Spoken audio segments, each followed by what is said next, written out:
It's weird having nostalgia for something you didn't grow up around. I wasn't born yet when the Dreamcast was released. I was born a year after it had released here in the US. But hearing the sound of the Dreamcast running is bittersweet to me. It's super cool having one and being able to play the games on it and experience what other gamers did back in the late 90s and early 2000s. I mean, it wasn't a successful console, nor did it live that long. It had only lasted 3 years after basically just getting destroyed by the release of the PlayStation 2, releasing 2 years after the Dreamcast. I mean, we all know why the PS2 won that generation, the DVD player.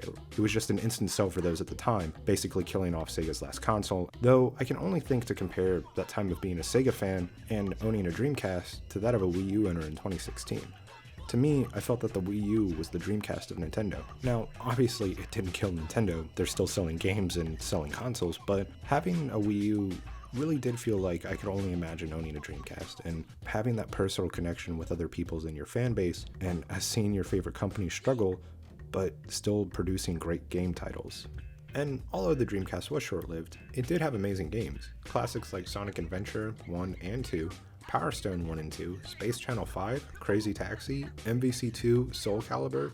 There were a lot of great games on it, and a lot more. But today, I'm going to be talking about one specific game, like I usually do.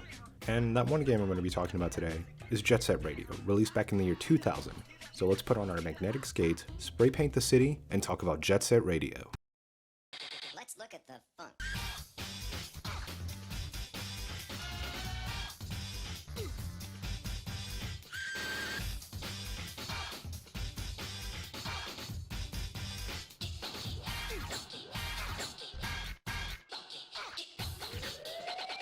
This is most disturbing.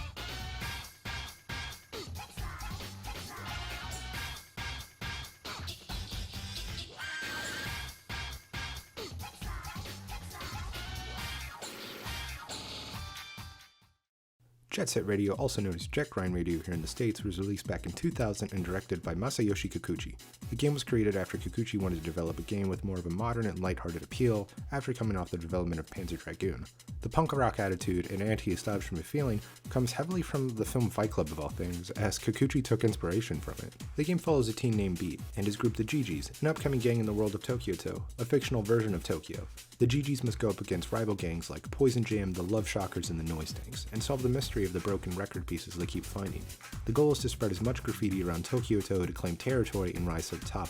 However, you are pursued by law officials as they try to stop you with the most extreme methods possible. I mean, shooting missiles at people? It's a little ridiculous. The game was well received back in its initial release in 2000. Many critics only having a problem with the game's camera controls, an issue somewhat fixed in the HD re-release back in 2012.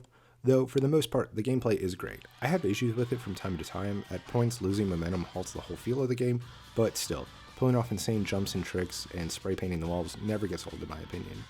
Graphically, I think this game looks gorgeous, the HD remaster doing wonders for this game, keeping the cel-shaded graphics beautiful just as they were back in 2000. The whole design of the game gives off the early 2000s era with its thick outlines, vibrant colors, and oddly futuristic look in my eyes. I personally think games like this, Cell Damage, and Wind Waker will forever look fantastic. The stylistic choice of cel shading will forever stand the test of times. Now, while I love the game's aesthetic, gameplay, I do think there is one thing I love most about this game, and this would be this game's soundtrack.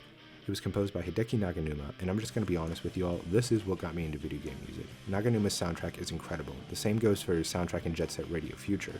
The techno, hip-hop, acid jazz, and punk rock inspired music to me is just phenomenal in this game.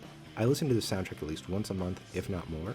Naganuma also composed the soundtrack for Sonic Rush, Lethal League Blaze, and another game I'll mention in a second. But if you haven't listened to it, I highly recommend it. It is honestly one of my favorite pieces of music and favorite soundtracks from a game I've ever listened to. Now, although I'm talking about Jet Set Radio, I'm not talking about Jet Set Radio Future. That's because, well, I've never played it. I didn't and don't own an original Xbox, and with not being backwards compatible or ported to any other console, Jet Set Radio Future is sadly stuck remaining on the OG Xbox. Now, I love Jet Set Radio. It's one of the most interesting and stylish games I've ever played, which is why it's a shame Sega hasn't made a new Jet Set since Future. Sega even turning down the idea of a new entry in the series back in 2017. However, I did say earlier that Naganuma has composed for another game, that game being Bomb Rush Cyberpunk, a spiritual successor to Jet Set and is releasing next year in 2023. I'm super excited as the game seems to be capturing the heart and soul of the Jet Set series, and I honestly can't wait for it. Everyone, I want to say thank you again for tuning in and watching another one of my videos. If you liked what you saw, consider pressing that like button, it's greatly appreciated. And consider subscribing if you want to see more videos. Until next time, Keep listening to that Jet Set soundtrack, be safe, and I'll see you all next time.